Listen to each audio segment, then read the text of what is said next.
A ver, si digo Canarias, ¿qué es lo primero que se nos viene a la cabeza? Pues playa, sol, buen tiempo, ¿verdad? Un paraíso.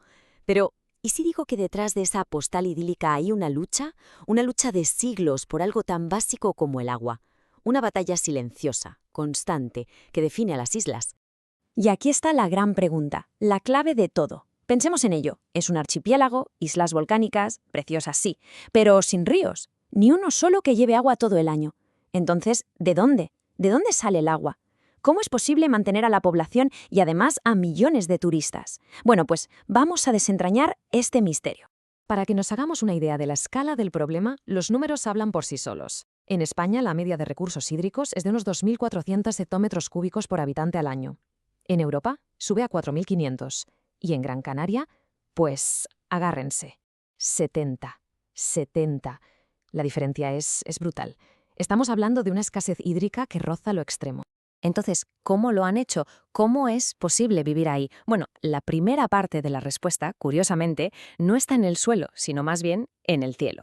Y por supuesto, en la geología tan particular de las islas. Aquí la clave es que son islas volcánicas, y esto es fundamental. Hay que imaginárselas como esponjas gigantes, literalmente. La roca volcánica, que es muy porosa, actúa como un filtro natural. Atrapa la humedad que traen los vientos alisios, las famosas panzas de burro, y la poquita lluvia que cae, y la va filtrando gota a gota hacia el subsuelo. Ahí abajo es donde se forman los acuíferos, los grandes depósitos de agua subterránea que son el verdadero tesoro de las islas. Pero claro, no toda el agua que cae llega a los acuíferos, ni de lejos. Y esto es súper interesante. De toda el agua de lluvia, un 65%, más de la mitad, se evapora o la consumen las plantas y vuelve a la atmósfera. Es lo que técnicamente se llama evapotranspiración. Al final, solo un 19% de esa lluvia consigue de verdad infiltrarse y rellenar los acuíferos. O sea, una parte muy, muy pequeña de un recurso que ya de por sí es escasísimo. Y ojo, que esto no es igual en todas las islas, ni mucho menos. Miren la diferencia. En Tenerife, gracias a su geografía y vegetación, consiguen que se infiltre un 44% del agua. ¡Un 44%! Pero en Gran Canaria esa cifra se queda en un pobre 19%. Es una diferencia abismal que ha marcado la historia. Y claro, esta lotería geológica obligó a los canarios a agudizar el ingenio de una forma espectacular. Y es aquí donde la historia se pone realmente fascinante, porque ante un problema tan grande como la falta de agua, la respuesta no fue rendirse, la respuesta fue una explosión de ingenio, una serie de inventos y sistemas que han ido moldeando el paisaje y la cultura de Canarias durante más de 5 siglos. Vale, el primer concepto clave que hay que entender son los heredamientos. Es algo muy particular de Canarias. Después de la conquista se estableció un sistema donde el agua era propiedad privada. Se crearon estas comunidades de dueños del agua, por llamarlas de alguna forma, que gestionaban los caudales y eran dueños de todo el ciclo, desde el manantial en la cumbre hasta la última gota que llegaba a los cultivos. Como se pueden imaginar, esto creó un sistema donde quien tenía el agua tenía el poder y el dinero, claro. Y para gestionar ese reparto, se inventaron cosas como esta. Lo que estamos viendo es una cantonera. Y no es una simple compuerta, que va, es una obra de ingeniería de una precisión casi de relojero suizo. Estaba diseñada para dividir el agua de las acequias entre los diferentes dueños de forma milimétrica, según las horas y los derechos de cada uno. Esto demuestra hasta qué punto el agua era literalmente oro líquido. Pero el ingenio no se quedó en la superficie, ni mucho menos. A medida que la agricultura necesitaba más y más agua, se fueron un paso más allá. Se lanzaron a una obra faraónica, las galerías. ¿Y qué son las galerías? Pues son exactamente lo que parecen, minas. Pero en vez de buscar carbón o metales, buscaban agua. Son túneles, a veces de kilómetros de largo, que se excavan en horizontal hasta el mismísimo corazón de las montañas para pinchar los acuíferos y sacar el agua por gravedad. Y la escala de esto es que es difícil de imaginar. Se llegaron a construir más de 1.500 galerías. Si pusiéramos todos esos túneles uno detrás de otro, tendríamos una línea de 2.000 kilómetros. Es como ir de Madrid a Varsovia bajo tierra. Fue esta red brutal de ingeniería subterránea la que de verdad permitió el boom de cultivos como el plátano o el tomate, que beben muchísima agua y que sin las galerías hubiese sido impensable. Pero claro, este sistema tenía un límite, porque en el fondo se basaba en sacar más agua de la que la naturaleza podía reponer. Y durante siglos funcionó, más o menos. Pero entonces llegó el siglo XX, y con él el turismo de masas. Y ahí todo cambió. El sistema llegó a su punto de quiebre, y estalló la crisis del agua. La verdad es que esta cita lo clava.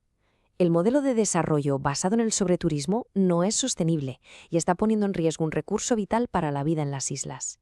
Es el gran dilema canario. El modelo que ha traído riqueza y desarrollo choca de frente contra los límites de la propia naturaleza. Y ese conflicto es, hoy por hoy, el que define todo. Y para entender por qué, miremos otro dato. El consumo de agua de un turista. Entre las duchas en el hotel, las piscinas, el césped de los campos de golf, la cifra puede llegar a los 500 litros por día. ¡500! Ahora comparemos ese dato con el consumo de una persona que vive allí todo el año, unos 140 litros. La diferencia es tremenda. Se ve clarísimo la presión tan bestial que el turismo pone sobre un recurso que, como ya hemos visto, es muy, muy limitado.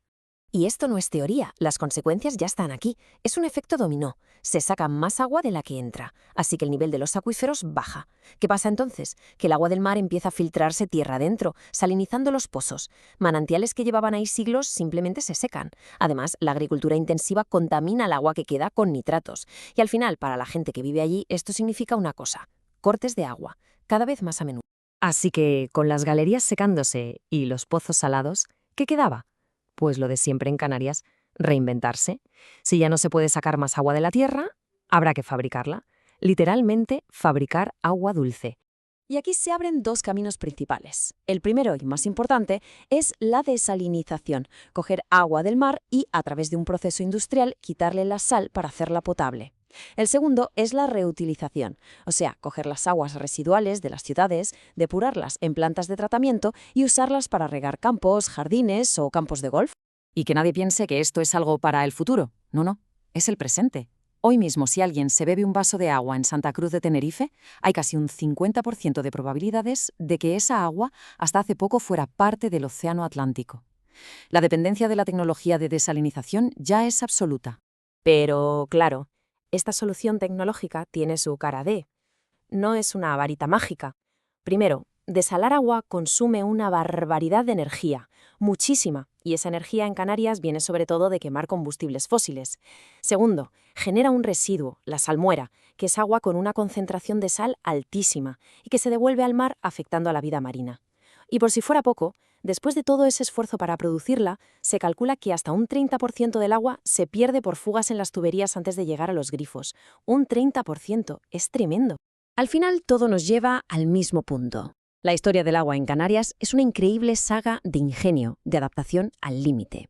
Pero hoy el desafío es mayor que nunca. La tecnología ha traído una solución, sí, pero una solución con un coste muy alto.